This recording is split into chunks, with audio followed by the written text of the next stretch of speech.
Hello, everyone. My name is Attorney Shawn Smith, and we are here with another wonderful episode of Law Matters, where today we are talking about law and local government with the Director for Orange County Communications, Mr. Jeff Williamson.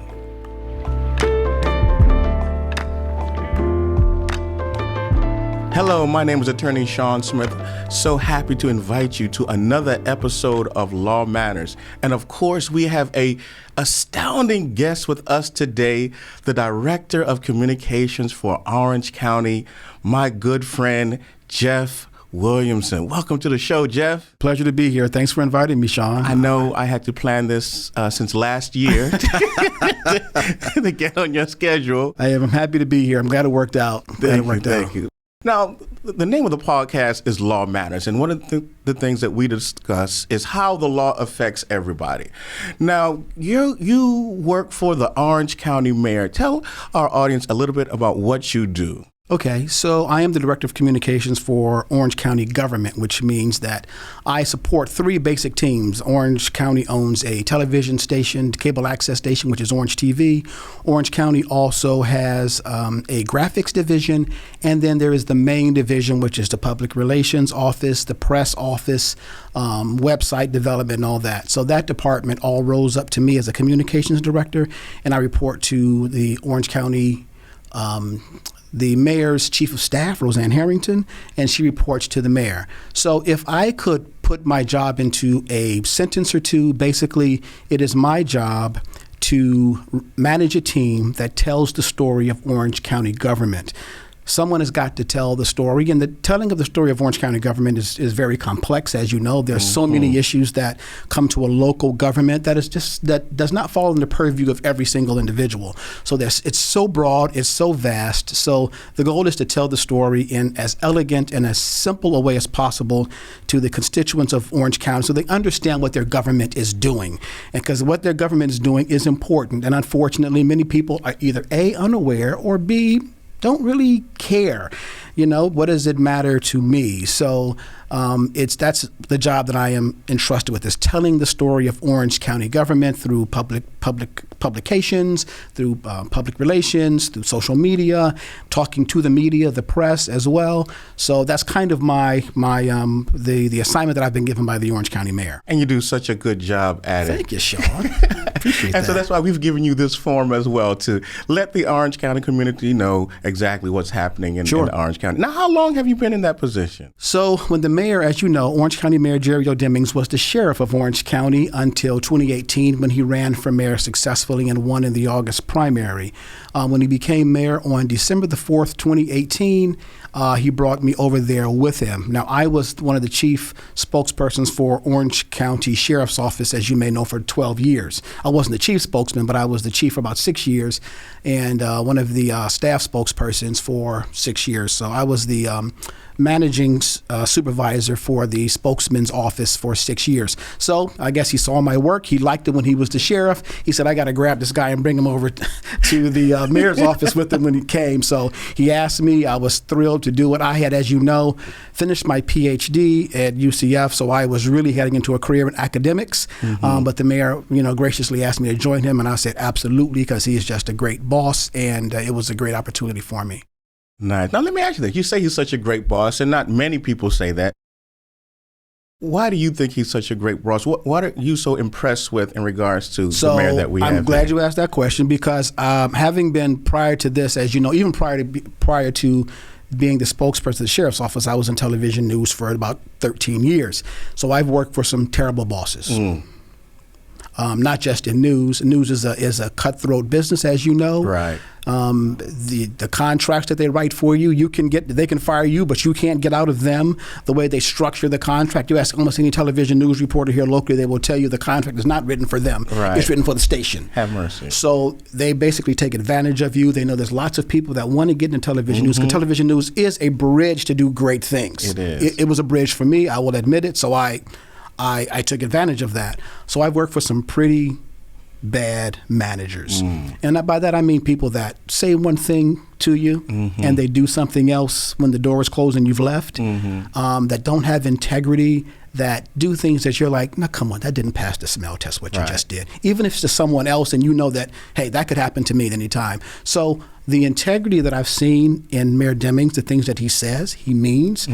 He's not a guy who's going to say something to your face and then when the door closed, say something else. What he's thinking, I promise you're going to know it. Right? And he's a gentleman. And I have not liked everything he said to me. Sometimes, he's like, Jeff, you didn't do that right. I'm like, yes, sir, and I'll do it differently. But the integrity and the truthfulness, I know that when he says something, he means it, and I know that he's looking out for my best interest. He's always looked out for my best interest and all the people that work for him. He really wants us to move forward and to improve our skills and to become better in everything that we do. Now, one of the questions I've asked you since I've known you, I was like, what makes the mayor, or I think at the time the sheriff, what makes him so popular? Yeah, right. And I'm going to ask you now so everyone can hear the answer. What makes him so popular? So have you ever been with the mayor at an event, let's say? Yeah. So here's the deal about the mayor that I've covered politicians as a reporter for years and years and years. Here's one of the differentiating things about Jerry L. Demings is that he will go to he will go to an event and he will schedule nothing after that event. In other words, he's not trying to get to an event and run out, make my speech and run. He will stay there and he will shake 200 hands. He will take 500 pictures. We were at the Bronze Kingdom on this past weekend for Juneteenth. And the mayor was there with his wife, Congresswoman Val Demings, who is running for Senate against Marco Rubio. So we're there, and the mayor booked nothing after that. I promise you, he took 100 pictures. He shook 100 hands, kissed 20 babies. Wow. It's what he does. He's never in a rush to leave a crowd, and he makes you feel like you're his friend. And you are. He really respects the individuals. I've seen plenty of politicians that shake hands, cut and run real fast. Not this guy. This guy likes to be in there. He wants to hear what you're thinking, and he wants to be kind of a part of the community. And let's remember, the guy was born in Washington Shores here in Orlando. The man was not born into wealth. The man was born basically into poverty, son of a cab driver and a maid, basically. So he understands his roots. He understands where he's been. He is super smart. He is dedicated to the safety and the welfare of the people of Orange County, and he's beloved. If you saw the election in 2018, he killed those guys. Right. And I think, you didn't mention this, but we live in a diverse community. Yes. We live in a diverse nation. And one of the things you told me is like, listen, the mayor, I won't say any invitation, but whatever environment he's in, he's nice, he's kind, he's beloved. Yes. Regardless of race, creed, or culture. So listen, he's a Democrat, but he goes to you. If you're Republican, you have an event, he's coming. You want to ask him a tough question, he'll answer it. And he's been in some of those environments where you know that he's the outlier, he's the outsider. He sits there and he'll just answer every single question, shake every single hand. You will know what he's thinking. I mean, it is a remarkable thing to watch for a local politician to be that upright. Wonderful. Now, talking about the mayor, we have to talk about and mention the historical nature of his position and where he is right now. Touch on that a little bit. Some people may not know the history behind not just him becoming Orange County mayor, but him becoming the first African-American mayor. So he rose up very quickly through the ranks of the Orlando Police Department. At 39, he became the police chief of the city of Orlando. That's very remarkable for an African-American man at 39 to be the police chief of a major city's police department. At 39, he ran the police department for quite some time. Very popular police chief. And then he became, because of his work ethic, of his ability to manage and execute, he became the public safety director for Orange County government. Many people don't know that. So when he left OPD, he became the public safety director for Orange County, which means he ran the jail, he ran fire rescue, and he ran the emergency operations center, and maybe one other department. So he ran all of those for several years. So he was fairly well versed in Orange County operations prior to becoming the Orange County sheriff.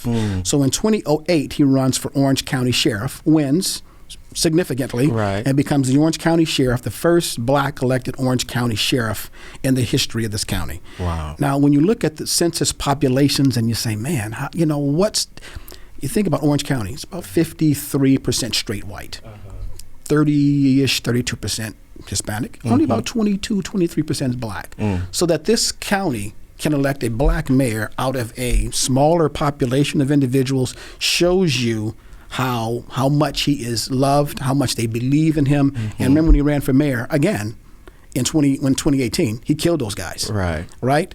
So it is significant that he is mayor, and the margins that he wins. He's not winning by this much. Exactly. He's killing these guys in every election. I don't even know if they've got a candidate to run against him in 2021. So it's going to be tough for whoever wants to run against him. So it is significant in that this county has elected this man multiple times by large margins to run large departments and now to run the county. Yes. Any person, young, black, white, or old, when we look at the history that you just outlined, it's hope for us, and I guess my question would be, how was he able to rise up in these areas? Because some people may say, racism is prevalent, it's going to keep people down, and there's no way out of it, In light of the racism that is there was something about him and maybe his work ethic that allowed him to be where he is today. What would he tell us if he was here in regards to how to overcome those things? I don't think that I've left work before 7:30, 8 o'clock since I've been there. I mean, I go home occasionally early because my wife makes me come home. But Shawn, his work ethic, I think you nailed it. His work ethic is just on. It's unbelievable. He comes in early. He has 7, 8, 9 meetings a day. Goes late to events for his for the mayor. Like people have banquets or a funeral or a wedding or a graduation speech. He rarely says no to stuff. He goes to everything. So people just see him as a reliable voice, super nice guy, super smart and well-meaning. And when you have someone like that, it's hard to say no to someone like that. It's hard to not vote for someone like that. You've got to have a good reason to not vote for a guy. And here's the thing too, on the political side, and I can't get too deep in the political side based on my position, but when you talk to the mayor, he will tell you he is a governing centrist. He's not going to go. The ends aren't going to get him, right? He's not going to get eaten by the far left, and he's not going to be demonized by the far right. He governs from the middle. He says what is best for the citizens of Orange County, and that is the way that he governs and looks at things. What's best for these people here?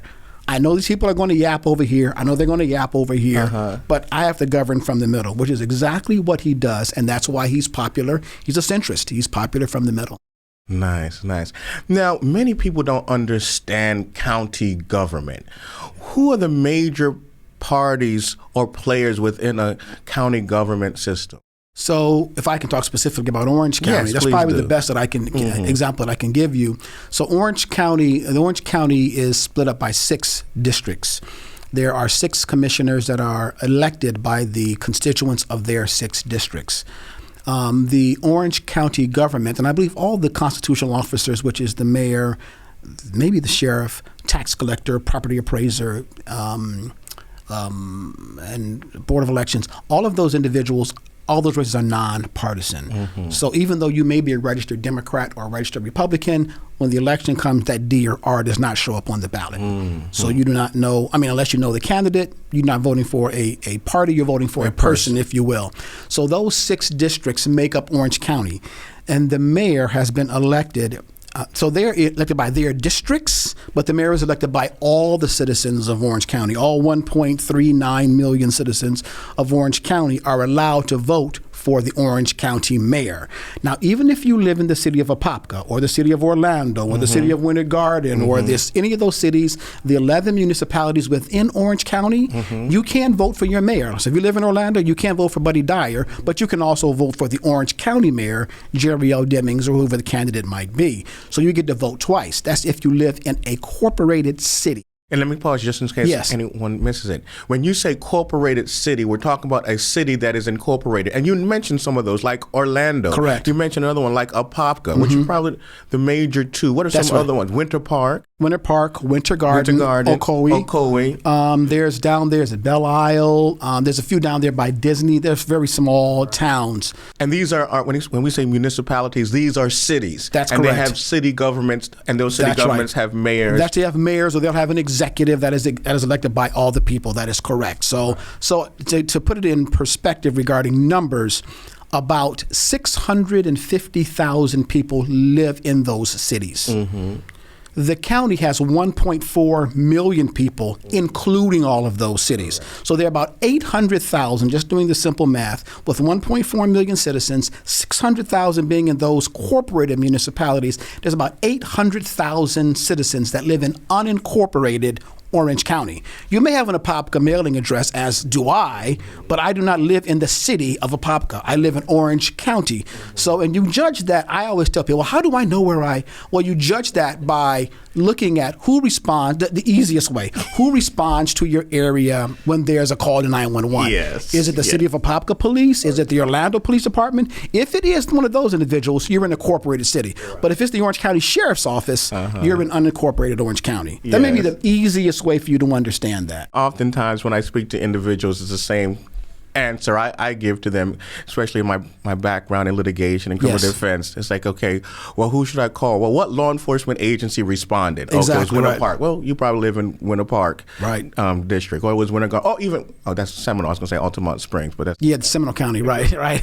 But in terms of Orange County is like the big umbrella, and then which covers corporated and unincorporated parts of Orange County. That's right. And the mayor is over all of Orange County. Correct. So if the mayor, let's say, signs an executive order, which he did during COVID, of like restrictions, that's for everybody in the county. I don't care what municipality you live in, that's for everybody. In that, the county charter, and all the cities understand this, the county charter says that the mayor, in times of crisis, hurricane, COVID, becomes the emergency manager of the county, right? So his word is, if he signs an executive order saying, Shawn, you can't leave your house after 10 p.m., that's an executive order. You could face a penalty or a crime. So he becomes the executive, the emergency manager of the county. So he has all of the authority and power during those times. Now, how does the mayor work in conjunction with the commissioners? And you mentioned there's 6 commissioners. Yes. And the wonderful thing, interesting thing as well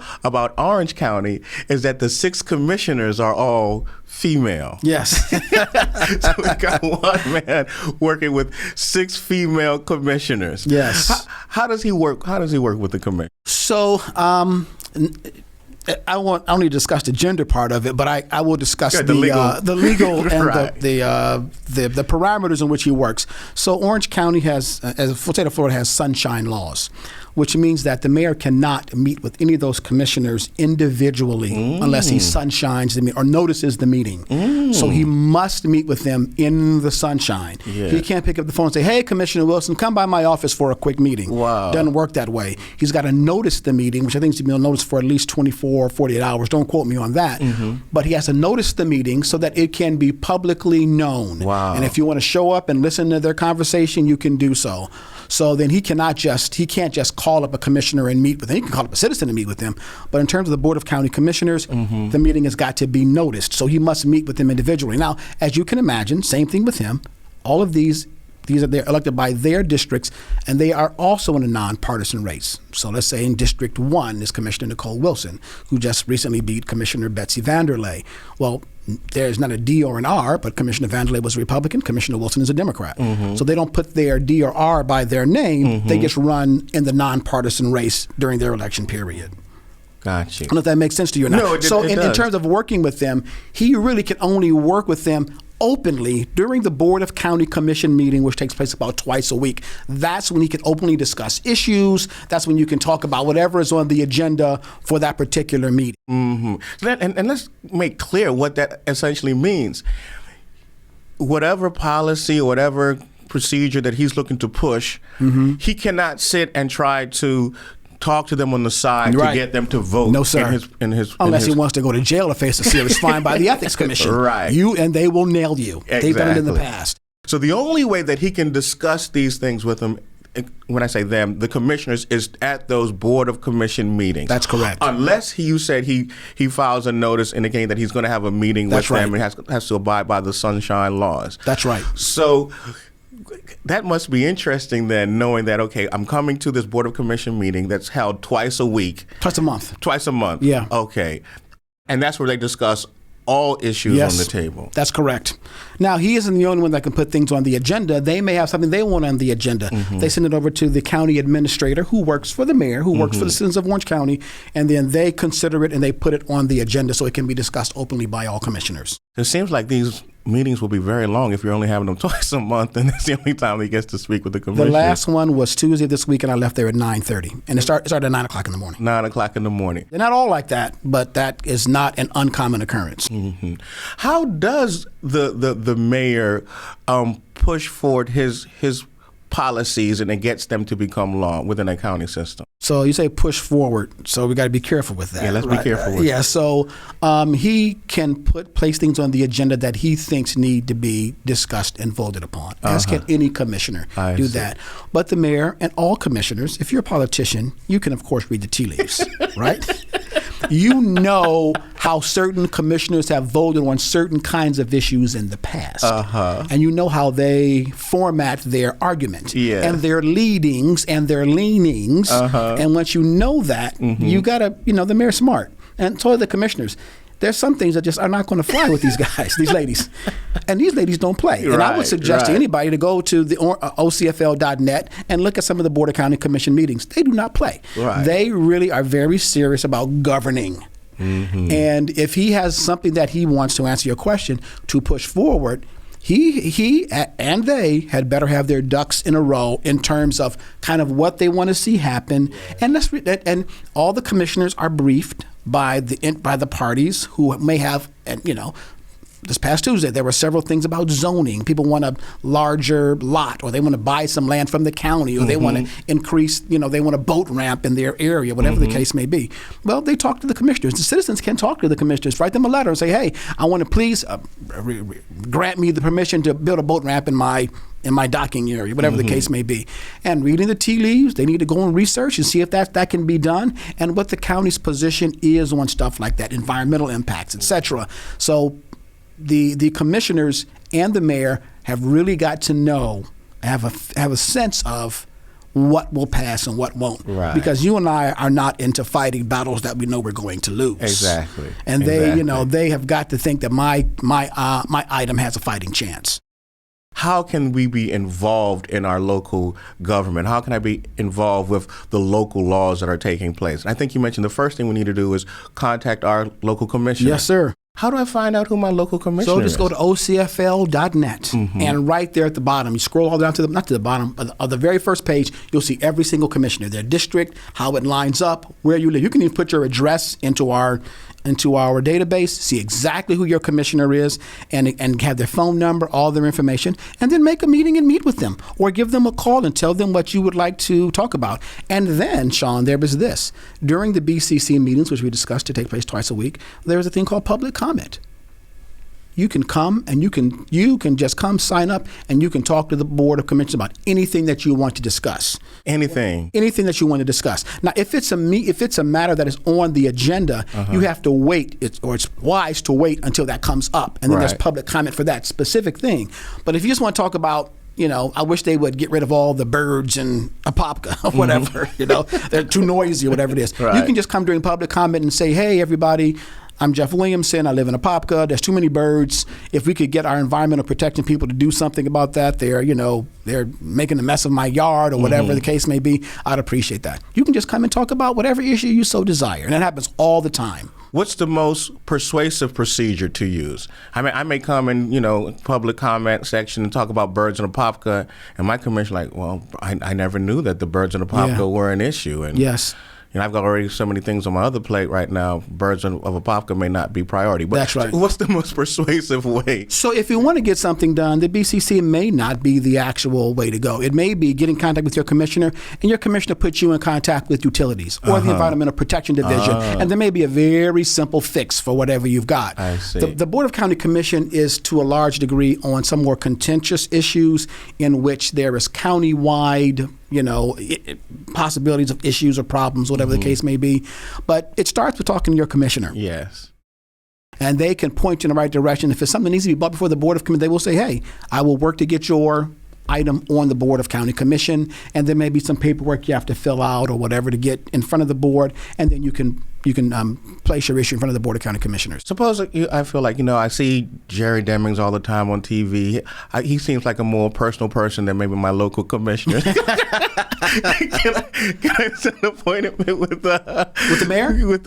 He has a time frame which is called Meeting with the Mayor, which he does, I think, every other Monday or Tuesday. Don't quote me on that. Okay. And he will meet with any citizen. You may have to get in line. It may take you 6 weeks to get in line to see him, but he will meet with every citizen. You can meet for like 30 minutes or so, talk to them about your issue. He meets with those individuals and takes their issues and he moves them forward, or he tells them where they can go, or whatever the case may be. Or you can just catch him at a regular event. Like I told you, the guy would literally talk to 100 people at an event and just say, he's going to be somewhere, and just say, hey, Mayor, here's some things that are happening in my district. They may say, hey, call my assistant and make time to come see me at the next Meet the Mayor session. Nice. Yeah. You mentioned earlier about COVID, and one of the things that we did see in the news is maybe a difference of law from what the Orange County mayor was suggesting and what the governor was suggesting. Yeah. How are those two things worked out when there is a conflict between what the local county is suggesting and what maybe the state government is suggesting? This is politics, and there's always going to be conflicts. That's the way it works, especially if you got a Republican governor and a Democratic mayor. Right? So starting with that premise, there are going to be things in which the governor and the mayor are going to disagree on. The governor can sign an executive order that can absolutely wipe out a local executive order. If when we had the strike teams that would go into restaurants, into gyms to see if they were complying with CDC guidelines, 6 feet, wear a mask, etc., the strike teams had the ability, if you were a frequent flyer in terms of not following they could fine you, right? It wasn't a big fine, and it wasn't to make money. It was just to let people know, hey, you need to clean up your act. Well, the governor signs an executive order basically saying that's no longer allowed, which, the local order then dies. And then he signs another order saying, and if you did pay a fine, the local government has to now pay you back.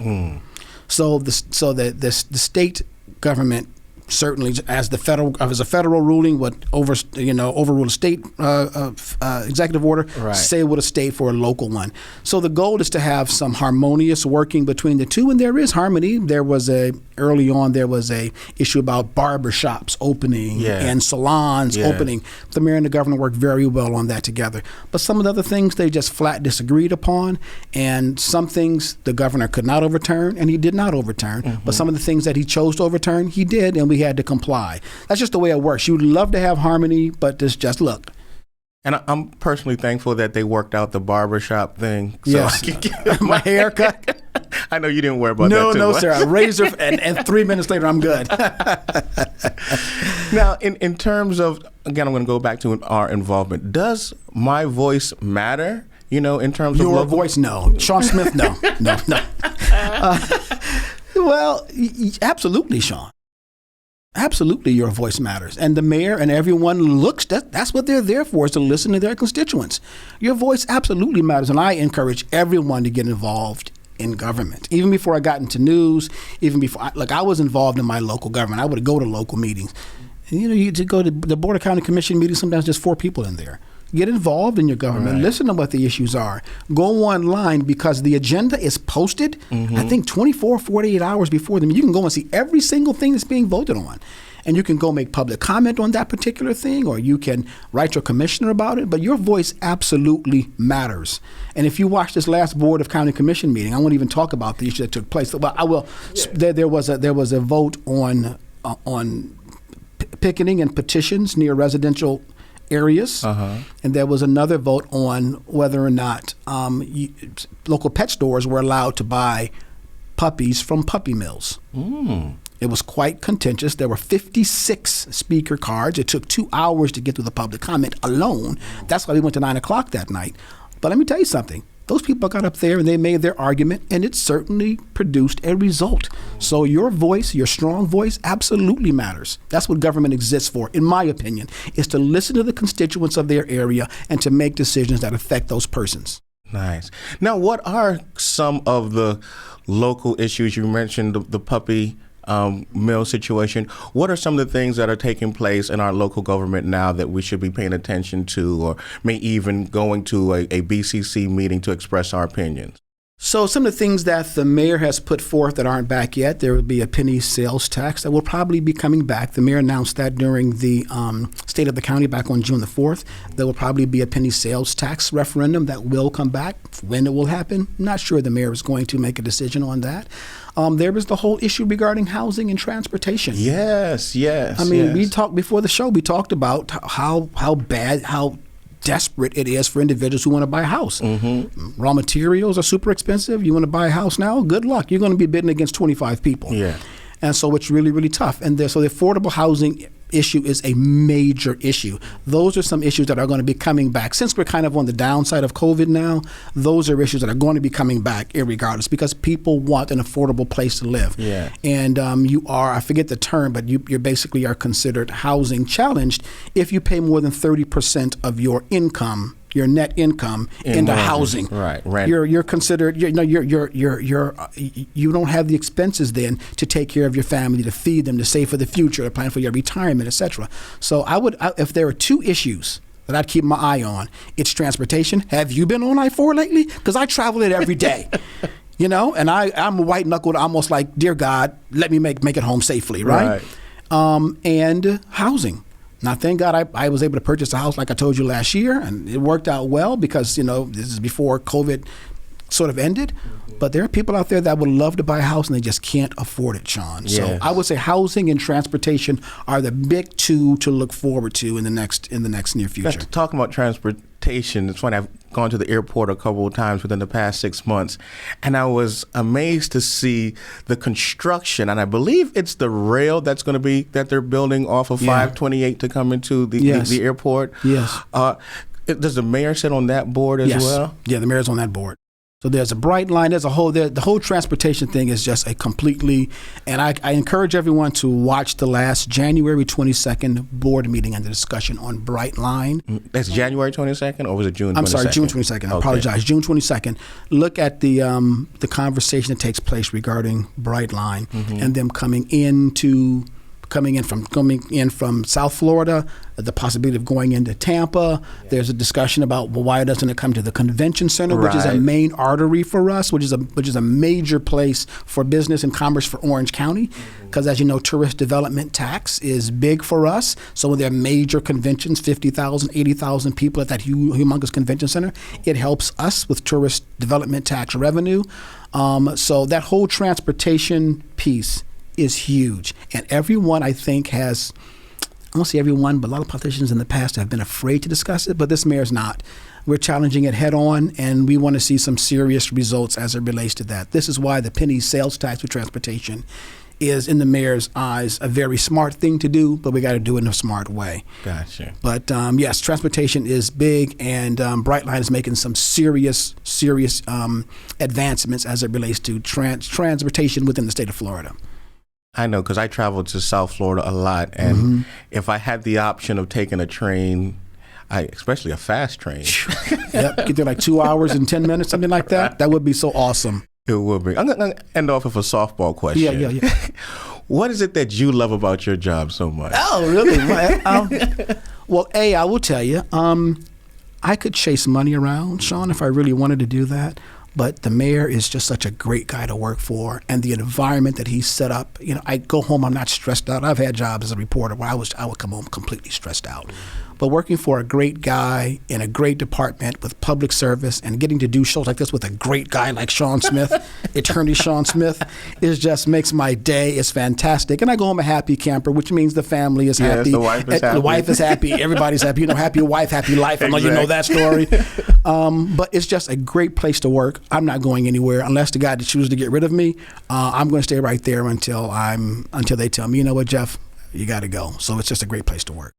Jeff, I appreciate you coming on to Law Matters, and I know all of our listeners are excited to hear all the wonderful gems that you were able to give us, informing us of how our local government works. And I'll speak for myself. We're so appreciative of you and the mayor and all our wonderful commissioners at the time and energy they put in making Orange County a better place. Thank you, Shawn. Again, this has been Law Matters. We invite you to like us on Facebook, subscribe to our YouTube channel. We are also on Apple and Spotify and iTunes. And again, this is Attorney Shawn Smith with Law Matters.